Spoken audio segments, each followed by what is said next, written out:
G'day YouTube, Warbles on a lot here. Have I got a graph for you?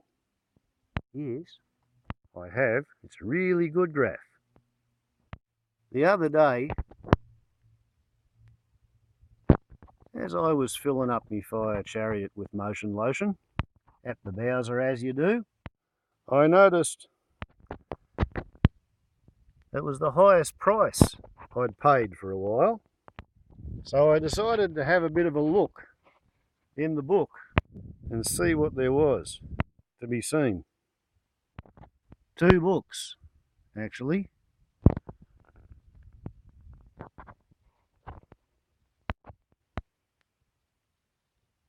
Going back to 2003 when I bought the 1800 touring wagon from a young lady who was totally devoted to her car, documenting everything, right up until she got married and sort of found other things to be interested in. But anyway, in May 2003, fuel was $1 per litre. And it was still $1 a litre in 2005. And when you're trying to graph something on A4 paper, I find trying to fit a year's fuel prices into 2 centimetres of baseline, 13 years is all I went back as I was transcribing it. And there's the peak on the 19th of June 2008, $1.69.5 at per each for a litre. Because of the constraints of engine design, it's 98 octane, no ethanol. Premium grade petrol, or gasoline to the Americans. And then look what happened to the fuel price afterwards. It dropped down to something like a 4-year low. Below that, you'll see 95 octane with 10% ethanol price, but I don't use it very often. And what happened in 2009? That was what they called the global financial crisis. And since then, wages have effectively not risen. The economies have sort of recovered. The reserve banks have dropped interest rates down to pretty much nothing. And here we are now looking at the highest fuel price since the ones that triggered the global financial crisis. Virtually $1.74 a litre, $1.73.9. Isn't that interesting? Especially as current prices for 95 octane with no ethanol rather than 98 octane premium, and there's usually a cent or two difference in the price between 95 and 98 octane. So it's actually even worse than that. It's probably closer to $1.75 compared to $1.69.5. And is there anybody who doesn't remember how the high fuel price in 2008 triggered the global financial crisis? Can you remember what caused that, mate? Well, from memory, on the one hand, there was a phenomenon called low docs and no docs mortgages, which were loans made to people who didn't have to provide many documents or maybe no documents in order to get the loan, so they didn't have to prove they could repay it. The banks thought this was a good idea in America because the people who were actually selling the loan were getting paid a commission. They were also getting paid a commission on the loan protection insurance policy that they'd sell the same person who couldn't afford to pay the loan. And the bank would then bundle a whole bunch of those loans up and sell them on the short-term money market. And there were people who thought that they could enforce the repayment of the loans, so they bought these loans. And there was a lot of them. And the people who were paying these low doc mortgage loans and no doc mortgage loans, a lot of them had 2 or 3 casual jobs at minimum wages, and they were driving from home to job to job to job to home in order to get the money to pay the tax and pay the mortgage and buy the food to eat in the roof over their head where they slept. So basically, when the price of crude oil got so high that the price of fuel, refined transport fuel, got so high that those people could no longer afford to drive commuting between home and the jobs, that's when they lost their jobs, and that's when they defaulted on their mortgage, and that's when, in October 2008, Lehman Brothers Bank folded up and collapsed. And therefore, we had the 2009 global financial collapse, from which the global economy has almost but not quite recovered. It's recovered in the sense that demand for fuel has pushed the price back up to where it was before it collapsed last time. But back in 2006, 2007, interest rates were higher and land prices were higher, and land prices had been steadily rising to the point where 100 acres of a rock block, for which I paid $40,000 in 1990, was in 2008 said to be worth $110,000, according to the New South Wales Valuer General, who wrote to me to tell me of the fact.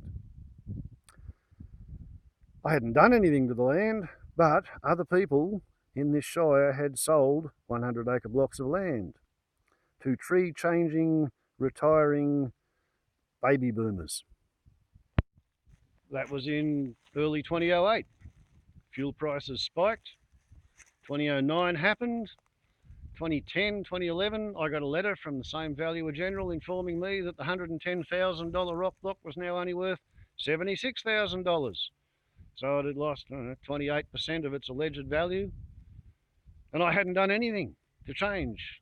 What had happened was that time expired yuppies and dinks, that's double income, no kids, who wanted to sell their McMansion in the cities and go and make a sea change or a tree change and become banana nars, build absolutely nothing, not anywhere, not any time. They couldn't afford to outbid each other on 100-acre rock blocks in the middle of the forest anymore. So the price had dropped. And it hasn't changed. It's still down around the $70,000 mark. Around here, land prices have never started rising again the way they did before the GFC.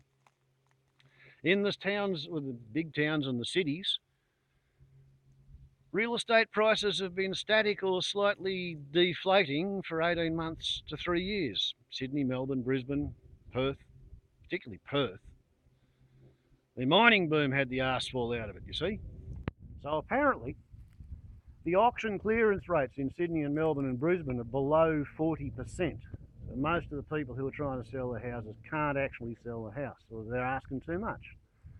They're asking too much because they want to get out breaking even, or ideally making a profit on a loan that they took out maybe 5 years ago. And when they took it out, it was an interest-only loan for the first 5 years. And if they don't get out of it soon, very soon, they're going to have to start repaying the capital sum as well as the interest. And the interest isn't very high because, to stave off the worst aspects of the global financial crisis, all the reserve banks all over the world threw money at the economy, and Federal Reserve interest rates are down around 1%. So next time something goes wrong, the government has no tools with which to try and soften the consequences. And the same little birdie that told me about the issue with the auction clearance rates, i.e. ABC Radio National, also mentioned that there's 950,000 of these mortgages in Australia which are about to click over from being interest only to repay the lump sum, so their monthly repayments are going to spike. I don't know how much they're going to spike, whether they're going to go up by 50% or double or more. But it really sort of seems to me they're in for a bit of a double whammy, because on the one hand, their wages haven't gone up for 10 years, yet they're going to be expected to pay the higher fuel prices in order to continue to commute to get to their job so that they can make their mortgage repayments, and their mortgage payments are going to increase as well. How many of those people are going to decide it's a distressed mortgage and dump their property on the market because they just can't afford to keep repaying it, who knows what that'll do to the property prices, which is already depressed and failing to clear 60% of the auctions, becomes glutted with a whole bunch of forced sales. Wow, what might that cause? I suppose you'd call that a proper bubble pricking of the housing real estate bubble. Perhaps? Possibly? What do you reckon? And of course at this time, with prices for fuel higher than they've ever been, when nobody's got any money, their expenses have gone up and are about to rise even higher. There's not much anybody can do, because the more people try to urgently sell their properties, the lower the prices become. Somebody's probably got a lot of spare money and they're planning on waiting until the prices drop as low as possible before scooping up everything at what they used to call pennies on the pound, cents in the dollar. And I suppose if climate and weather was something that you could rely on, such people might even be right to think like that. However,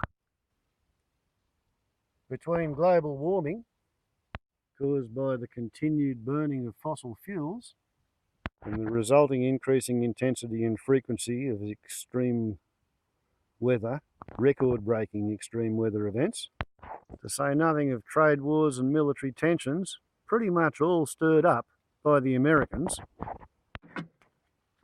But the wireless also tells me that, just to sort of put the cherry on the top,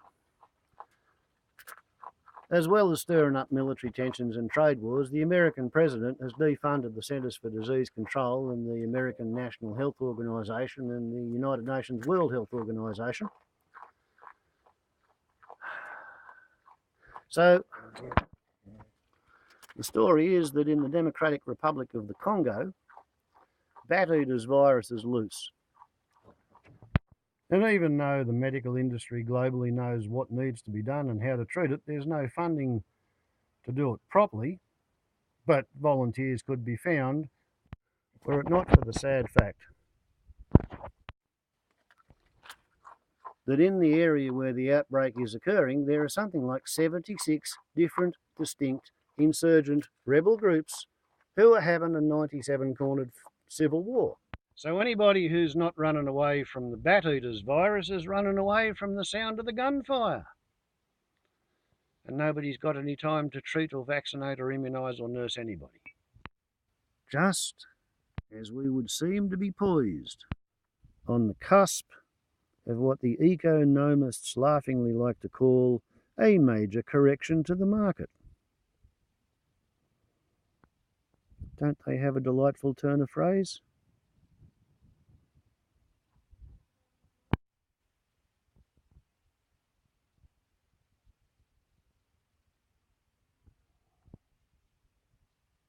So anyway, bit of a segue.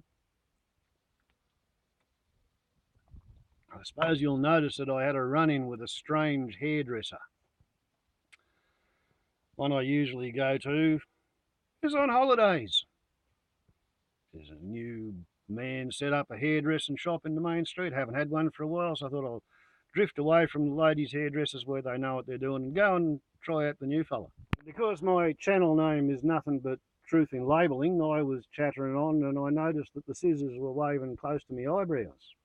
And I sort of thought I might have been imagining things until I'd paid him his money and got out to the car, and I found that the miserable mongrel bastard's gone and made me look as if I've just lost an encounter with a bloody hazard reduction burn. I have no idea what his motivation was, but why the fuck would you chop a man's eyebrows off in bushfire season? He might think that bushy eyebrows are a useless sign of old age, but as far as I'm concerned, they keep bloody ashes and dirt and shit out of my eyes. They're a good thing. So unless you want to lose your eyebrows, stay away from the mincing barber of Grey Street in Glen Innes. Warble's on a lot to YouTube.